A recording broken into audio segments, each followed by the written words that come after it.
Armando Hasurungan, Biology and Medicine videos. Please make sure to subscribe, join the forum and group for the latest videos. Please visit Facebook Armando Hasurungan. Please like, and here you can also ask questions, answer questions, and post some interesting things, including artworks, or you can send them to me. And you can also change the quality settings of this video to the highest one for better graphics.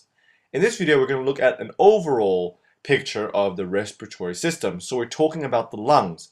The respiratory system is very important because this is essentially what gives us oxygen so that we can live. And during this process, we also release carbon dioxide. So we inhale oxygen, release carbon dioxide, and it's essential for life. Now, to learn about the respiratory system, we actually have to learn about the circulatory system, about the heart, and how it pumps blood throughout our body. And it's important to know about the circulatory system because the respiratory system and the circulatory system coincide together. They work together. So funny enough, we begin learning about the respiratory system by learning about the heart. Here is the heart. The heart consists of 4 chambers. Chambers. Blood vessels enter and leave the heart. The blood vessel in blue here represents deoxygenated blood, which means that it contains low amounts of oxygen. Typically, it contains much higher levels of carbon dioxide.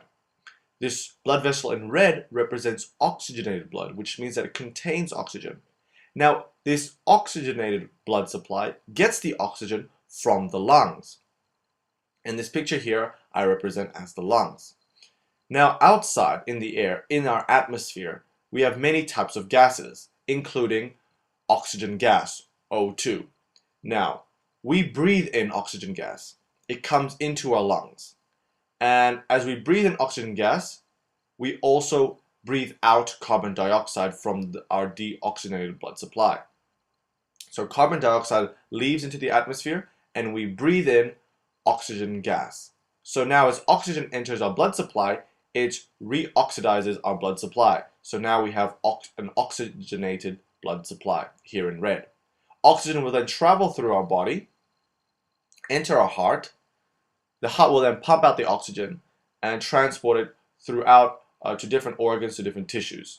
The different tissues will take in oxygen and use it to make energy in the forms of ATP. And as a byproduct, it will create carbon dioxide. So the tissues will then release carbon dioxide. The blood vessel then transports the carbon dioxide back to the heart. So then the heart can pump it up to the lungs to be exchanged for oxygen.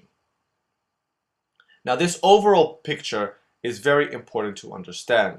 On the side note, you might ask, what happens to the carbon dioxide then? Well, the plants actually use carbon dioxide, and through photosynthesis, uses together with water and sunlight, it makes carbohydrates and also oxygen as a byproduct. And so it's sort of like a cycle. We breathe out carbon dioxide, the plants use carbon dioxide to make oxygen, and then we use the oxygen and make carbon dioxide as a byproduct. And so we can appreciate how this cycle works. Now, the respiratory system, or respiration, can be divided into 4 major parts.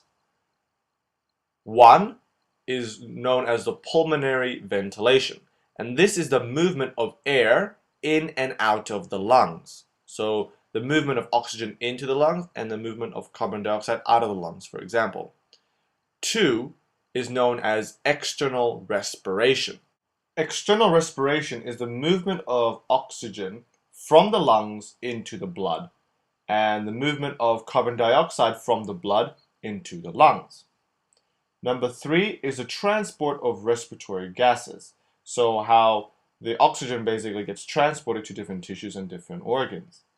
And then we come to our last one, 4, and this is known as internal respiration.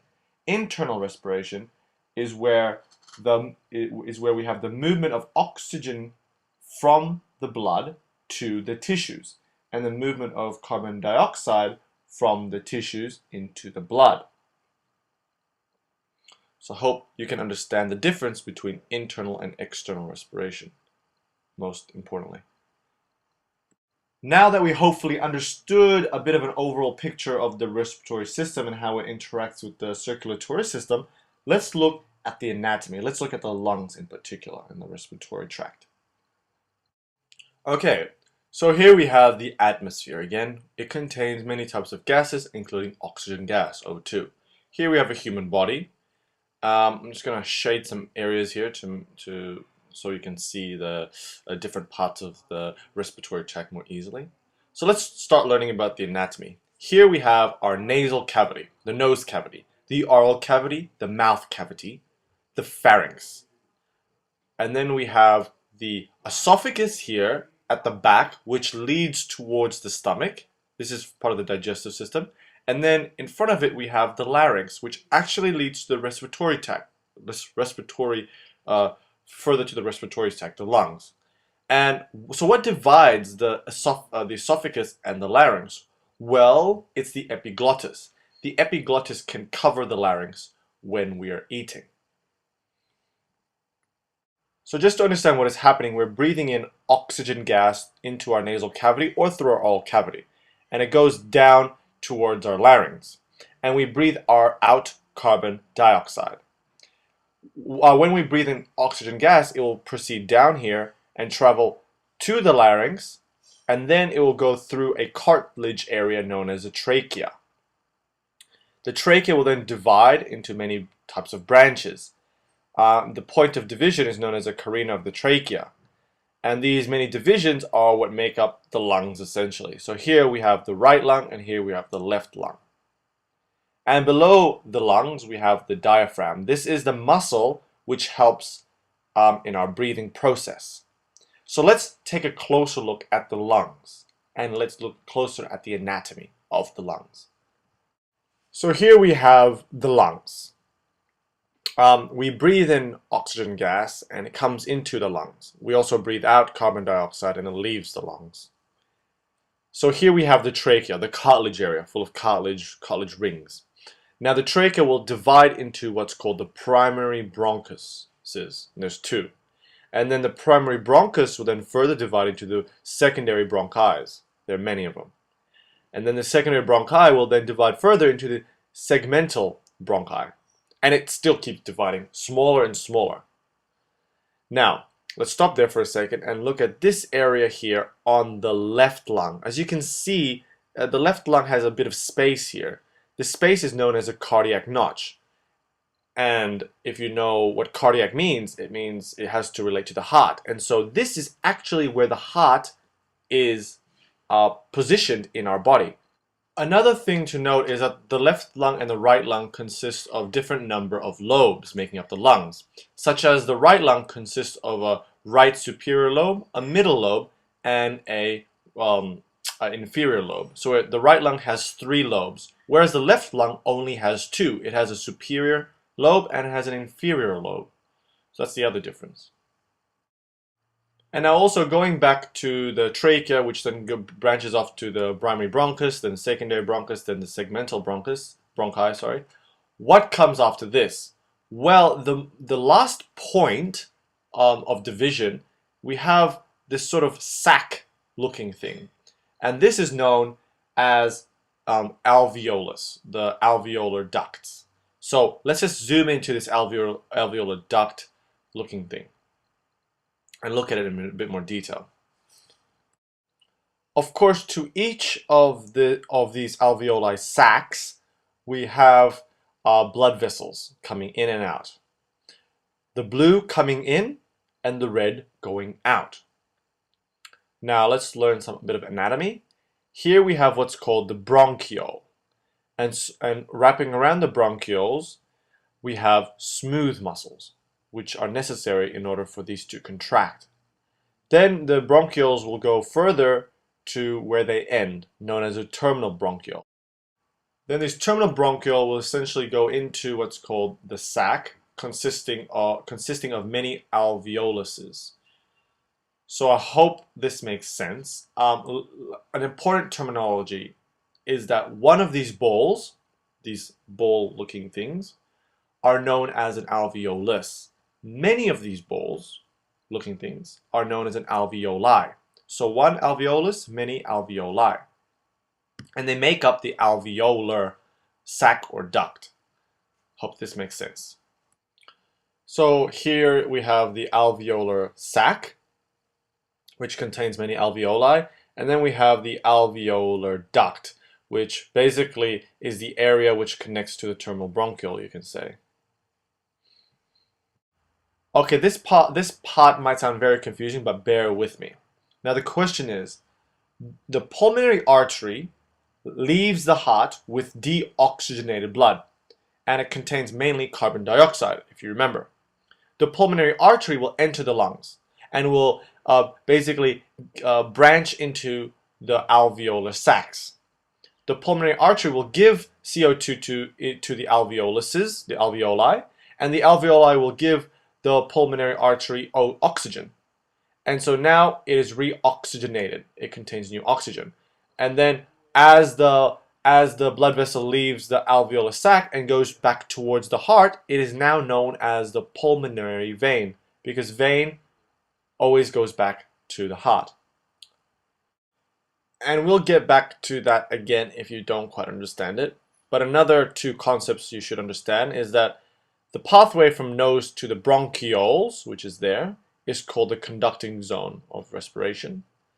From the bronchioles to the alveoluses, the one meaning alveolus, is known as the respiratory zone. And this is where the exchange of oxygen and carbon dioxide happens. So let's go back to this pulmonary artery, pulmonary vein, and look at it again. So remember, one of these balls is an alveolus. We have an alveolus. Now we have the pulmonary artery coming from the heart with deoxygenated blood, with carbon dioxide, and it branches into small pulmonary arterioles and then capillaries, where it will give carbon dioxide to the alveolus. The alveolus will give the blood vessel or the capillaries new oxygen, so it will re-oxygenate the blood supply. This new oxygen will then leave the alveolus as a pulmonary vein, because the pulmonary vein will go back towards the heart. And this pulmonary vein contains new oxygen, so it's oxygenated. Now that's a very important concept to understand. Let's go back and look at the alveolar sacs, the many alveoluses, and look at what components it has by looking at a cross-sectional diagram of it. So here we have a cross-section of alveoli. One, of course, being an alveolus. We also have blood vessels surrounding this area, consisting of red blood cells. And red blood cells play an important role, which we will soon see. From the blood vessel to one alveolus is about 0.5 micrometers, which is very small. Also around this area, we have white blood cells. And within the alveoluses, we have macrophages. So why do we have macrophages and white blood cells within our lungs? Well, it is important to have white blood cells, such as macrophages, within our lungs. And this is because our lungs is continuously exposed to the outside. So pathogens, bacteria, small things, dust particles can enter our lungs and can potentially damage it. And this is where the white blood cells play a role, in that it basically stops this from stops these invading things from damaging our body. The alveolus itself consists of two main types of cells. The type 1 alveolus cell, which is basically a simple squamous epithelial cell. It is thin, which allows for easy exchange of gas, easy exchange of oxygen and carbon dioxide. The second type of cell is known as the type 2 alveolar cell, or the surfactant cell. Surfactant cells secrete surfactant, and they reduce surface tension in the alveolus, which means that the membranes can separate more easily, allowing for easier gas exchange. Now let's look at the interaction between an alveolus and a blood vessel, or the capillary. Let's zoom into this section here and see how gas exchange occurs, an overall picture. So here we have the type 1 alveolar cell of the alveolus, and then here we have the epithelial cell of the capillary. Now this is where red blood cells play a critical role, because respiratory gases such as oxygen travel throughout the body by binding onto hemoglobin within a red blood cell. Carbon dioxide also requires red blood cells in order to travel around the body, but carbon dioxides only require red blood cells so that the red blood cells can convert carbon dioxide into what's called bicarbonate, and carbon dioxide therefore travel throughout the body through through a chemical known as bicarbonate. So when the red blood cells reach the alveolus, the red blood cells will convert the bicarbonate back to carbon dioxide and give it to the alveolus. The alveolus will then give oxygen gas to the red blood cell. The oxygen gas will bind onto the hemoglobin component of the red blood cell and then will travel around the blood. The carbon dioxide will also obviously be exhaled out. So that's where we'll end in this overall video on the respiratory system. We'll look into the red blood cell and how oxygen and carbon dioxide does all these things with it in the next video, hopefully, which will come out soon. I hope you enjoyed this video. Please like, share, and comment, and leave some feedback, please. Thank you.